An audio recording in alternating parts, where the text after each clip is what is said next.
5 साल قبل भारत ने एकतरफा और गैर कानूनी इकदामात उठाए। भारत मकबूजा जम्मू और कश्मीर के आबादियाती ढांचे और सियासी मंजरनामे को बदलने के लिए एक मुसलसल मुहिम का आगाज कर चुका है। ये तमाम इकदामात अक़वाम मुत्तहिदा की सलामती काउंसिल की करारदादों और चौथे जिनेवा कन्वेंशन समेत आलमी कवानीन की खिलाफ वर्जी है। भारत की दाखिली कानून साजी और अदालती फैसले कश्मीरी अवाम की मुनसिफाना जदोजहद को दबा नहीं सकते। सदर आसिफ अली जरदारी का यौम इस्तेसाल पर पैगाम। वज़ीर आज़म शहबाज शरीफ ने अपने पैगाम में कहा, 5 अगस्त 2019 को भारत के गैर कानूनी ज़ेर तसल्लुत जम्मू कश्मीर में मज़मूम भारतीय इक़दामात और उनके संगीन नताइज की शुरुआत हुई। बैनुल अक़वामी बरादरी को भारत पर जोर देना चाहिए कि वो इंसानी हकूक़ की संगीन खिलाफ वर्जियों को रोके, भारत के गैर कानूनी इक़दामात को वापस ले, ज़ालिमाना कवानीन को ख़त्म करे, जम्मू कश्मीर पर अक़वाम मुत्तहिदा की सलामती काउंसिल की करारदादों पर अमल दरामद करवाया जाए। पाकिस्तान कश्मीरी अवाम की भरपूर इखलाकी, सियासी और सफारती हमायत जारी रखेगा। सिंध के मुख्तलिफ इलाकों में बारिश और सैलाब ने तबाही मचा दी। कराची में तूफानी बारिश के बायस बेशतर इलाके ज़ेर आब आ गए। सड़कें नदी नालों का मंजर पेश करने लगी। सबसे ज्यादा बारिश नाजिमाबाद में 45.5 मिलीमीटर रिकॉर्ड की गई। मलेर हालत में 29.8, कायदाबाद में 27, जबकि PAF बेस में 23.0 मिलीमीटर बारिश रिकॉर्ड हुई। 2 मकानों की छतें गिरने से 2 अफराद जाम बहक, 9 जख्मी हो गए। जाम शुरू खैरपुर, नाथन शाह और अबस्ता मोहम्मद में भी बादल खुलकर बरसे। ठल में मकान की छत जमीन बोस, खातून और बच्चा जाम बहक। बारिशों से कुंदिया के करीब दरियाए सिंध में तोक़यानी, चश्मा बैराज के मुकाम पर दरमियाने दर्जे का सैलाब बरकरार। दादू में मुसलसल बारिश से नदी नालों में तोक़यानी, काचू के सैकड़ों देहात का दादू और जोही शहर से ज़मीनी राबता मुनक़ता। सेवन में बारिश के बाद नशेबी इलाके ज़ेर-ए-आब। जैकबाबाद में मीरानपुर के करीब बेगारी केनाल में 100 फुट चौड़ा शगाफ पड़ गया। 8 से ज़ायद देहात पानी की जद में आ गए। टंडू आदम के करीब रोहड़ी केनाल में शगाफ। आलम डेरू, सोई कंदर समेत मुतअद्दिद देहात में पानी दाखिल। देहात से नकल मकानी का सिलसिला शुरू। जनूबी पंजाब के शहर लियाकतपुर में नहरवन एल में 40 फुट चौड़ा शगाफ पड़ गया। मियांवाली में बरसाती नालों में शदीद तोक़यानी, फसलों को शदीद नुकसान। रोजान में कोहे सुलेमान से निकलने वाले जंगी और सूरी नालों में तोक़यानी, सैलाबी रैले करीबी बस्तियों में दाखिल। 100 से ज़ायद मकानात पानी में डूब गए। इलाका मकीन अपनी मदद आप के तहत महफूज मुकामात पर मुंतकिल।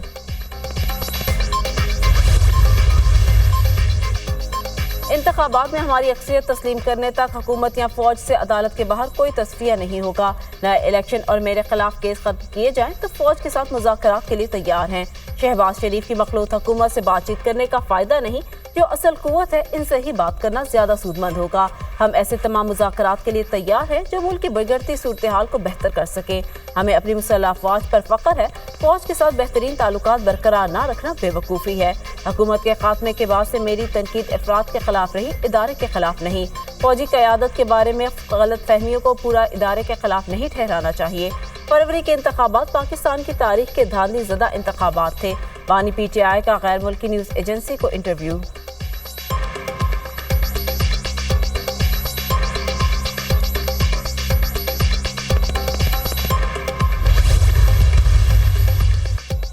ईरान इसराइल पर आज हमला कर सकता है। हमला अप्रैल से भी बड़ा हो सकता है। अमरीकी हुकाम ने खबरदार कर दिया। ईरान और हिजबुल्लाह फौजी मंसूबों को हतमी शक्ल दे रहे हैं। अमरीकी हुकाम का कहना है ईरान के हमले से निपटने की तैयारी कर रहे हैं। जदीद हथियारों से लैस बहरी बेड़ा बहरिया अहमर में लंगर अंदाज। अमरीका और बरतानिया की अपने शहरियों को फौरी लेबनान छोड़ने की हिदायत। स्वीडन ने बैरूत में सफारत खाना बंद कर दिया।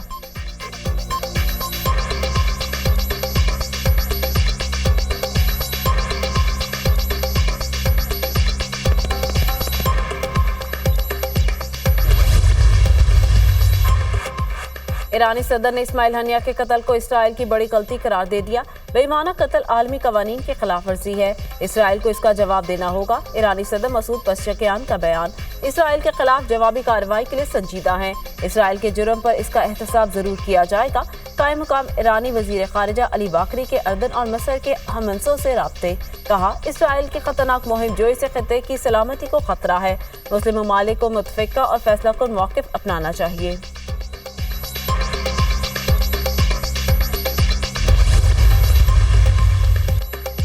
महंगाई और बिजली के मसाइल से बखूबी वाकिफ हूँ। IPPs के हवाले से तरजीहात का जायजा ले रहे हैं। 200 यूनिट तक बिजली इस्तेमाल करने वालों को रिलीफ दिया। वज़ीर आज़म शहबाज शरीफ की चाइना पब्लिक डिप्लोमेसी एसोसिएशन की दावत पर चीन का दौरा करने वाले सीनियर सहाफ़ियों से मुलाकात में गुफ्तगू। कहा, अपने हालिया दौरिया चीन में हम मकासद हासिल किए हैं। چین کو باضابطہ طور پر پاکستانی قرضوں کو 5 سال کے لیے ری شیڈول کرنے کی درخواست کی ہے۔ امید ہے چینی حکومت ہماری درخواست پر مثبت رد عمل کا اظہار کرے گی۔ اگلے کچھ عرصے میں چین کی متعدد کمپنیاں پاکستان میں سرمایہ کاری کریں گی۔ پاکستان میں کام کرنے والے چینیوں کی سیکیورٹی پر کوئی سمجھوتہ نہیں ہوگا۔ سی پیک جاری ہے اور جاری رہے گا۔ کوشش ہے سی پیک کے منصوبوں کو اپنی حکومت کے دور میں جلد از جلد مکمل کریں۔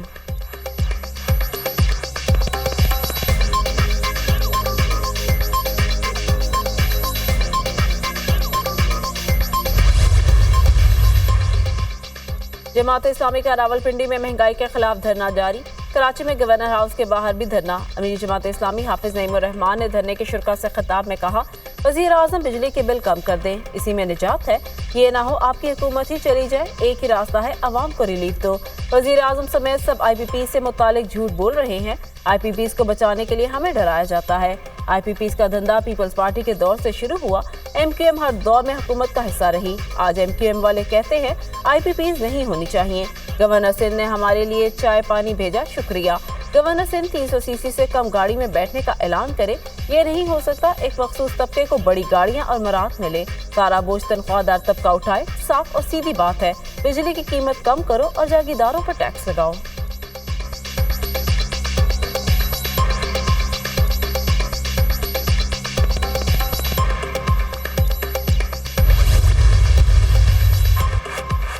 گورنر سندھ نے دھرنے کے شرکاء کے لیے سموسوں پکوڑوں کے سٹالز لگوا دیے۔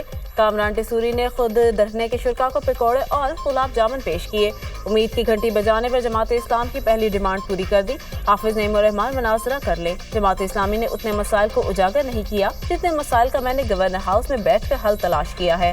ہم بھی چاہتے ہیں بجلی کی قیمت کم کی جائے۔ مسائل کے حل کے لیے جماعت اسلامی کے ساتھ مل کر چلنے کو تیار ہے۔ آپ کو 3 وقت کا کھانا تو کھلا سکتا ہوں، مگر میرے پاس آپ کے دھرنے کا کوئی حل نہیں۔ گورنر ہاؤس میں پرانی گاڑیاں ہیں، حافظ نعیم 1300 سی سی گاڑی دے دے، میں آئندہ اسی گاڑی میں گھوموں گا۔ گورنر سندھ کامران ٹیسوری کی پریس کانفرنس۔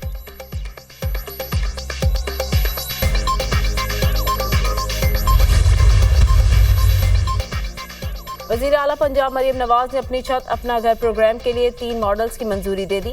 ماڈل گھروں کے نقشے میں لیونگ روم بھی شامل کرنے کی ہدایت۔ منصوبہ 14 اگست کو لانچ کیا جائے گا۔ وزیر اعلیٰ پنجاب نے پلاٹ پر قرض حاصل کرنے والوں سے سروس چارجز لینے سے بھی روک دیا۔ عوام کی سہولت کے لیے ٹول فری نمبر متعارف کروانے کا حکم۔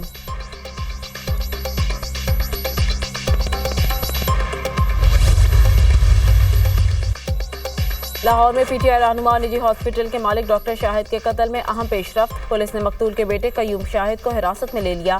قیوم شاہد نے مبینہ طور پر شوٹر کی مدد سے والد کو قتل کروایا۔ قتل کے وقت ڈاکٹر شاہد کے ساتھ قیوم موجود تھا۔ ڈاکٹر شاہد صدیق اپنی گاڑی میں بیٹھنے لگے تو شوٹر نے آ کر قیوم کی موجودگی میں فائرنگ کی۔ ایف آئی آر کا متن۔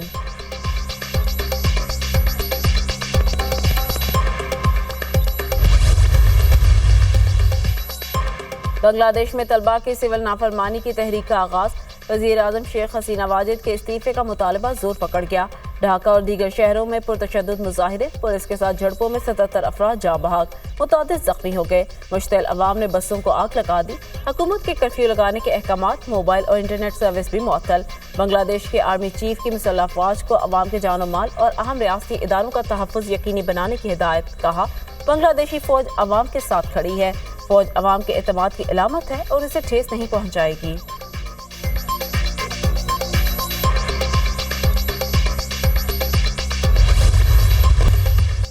اور پیرس اولمپکس میں ایتھلیٹس میں میڈلز کی دوڑ۔ میڈلز ٹیبل پر چین کا 19 گولڈ، 15 سلور اور 11 برونز کے ساتھ پہلا نمبر۔ چین نے جمناسٹک اور ٹیبل ٹینس میں طلائی تمغے جیتے۔ دنیا کی تیز ترین سپرنٹر کا ٹائٹل سینٹ لوشیا کی جیولین الفریڈ کے نام۔ 100 میٹر ریس میں گولڈ میڈل جیت لیا۔ اولمپکس میں گولڈ میڈل جیتنے والی سینٹ لوشیا کی پہلی کھلاڑی بن گئی۔ امریکہ 18 گولڈ، 26 سلور، 25 برونز میڈلز کے ساتھ دوسرے نمبر پر موجود۔ پاکستان کے چھٹے ایتھلیٹ کا بھی اولمپکس میں سفر ختم۔ Shooter Ghulam Mustafa Bashir 25 metre rapid fire pistol کے فائنل مرحلے میں جگہ بنانے میں ناکام۔ کوالیفائنگ راؤنڈ میں 15ویں نمبر پر رہے۔